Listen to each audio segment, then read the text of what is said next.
Le phondrungut ki MLA hapo khasi jentia. Ar phosongut napo karo. Katwa ka is khasi hill district. Dayo ko hado khanyangut ki MLA. Ijimut khanyaw tali ki constituency. Iwakhen tam ka constituency hapo district. Keteto hapo is jentia dayo ki arset. Ka Eastern West Khasi Hill dayo ki arset. Wa ka South West Khasi Hill district arset. Kini leteli ki district Okiendo lani Kedunado ki MLA. Teton paji tang hapo East Khasi Hill district kiyi kite ki party wa bon sit wi wa bon yo woman minister. Ka NPP dayo ko Sunset haden wapsia uroni wilengdo. Iwanungkong I Dr.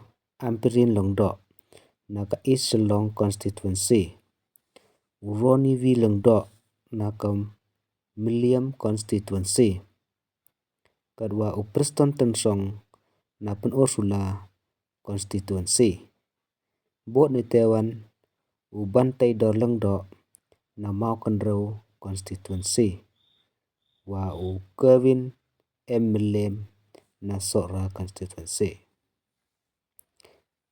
Kadwa ka UDP dayo ko Sunset do hapo is Khasi. Itemut Wanungkong Kubala Jet Syndrome na Shilla constituency. Wabot wan Olan Singh Sun na Mausenram constituency. Walewan Mathew Beyond Star Korba Mau Phalang constituency. Kadwa Usenchar Kuparoy Longdo na Soyong constituency. Wa Upol Longdo na Weshalong constituency. Kadwa ka VPP dayo ko Susit iteto Livingstone Kharpran na Maurang Kenang constituency. Bryce Tarwell Marbanyang na Maulai constituency. Arden Miller Basayamoy na Nongkrem constituency. Wow Aldad Bet Nongrum na North Shillong constituency. Ka BJP dayo ka Arsit kiteto Elhek na Penthor Umkhra constituency. Wa Uchan Borchulai na South Shillong constituency. Kadwa ka TMC dayo ko Chisit uteto Ucharles Pangrop na Nongthamai constituency.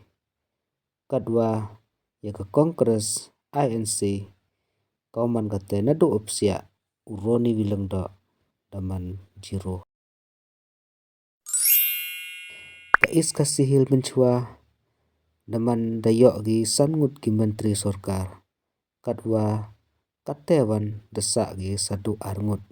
Teton pai nadu wa keliang menteri sorkar Konrad Sangma. Ka NPP hapo East Khasi Sunset dayo sadu Preston Tensong kam Deputy Chief Minister. Kadwa ka UDP wan Sunset na East Khasi du upole wayo minister Arsnem Siteng haden dalan ko Chantia uteto ulakman Rambui. Kadwa ka BJP to ko Embha Arsit donhi na po East Khasi dayo ki uman menteri sorkar Mar Arsnem Siteng haden wahir Chuki Welhek dakso wanda Uchan Borchulai. Kani ka kubor haden wahir Chuki ke menteri sorkar haden Arsnem Siteng haka khandru terit satumbar arja pesan. Kublai Shibon, ye haka next video.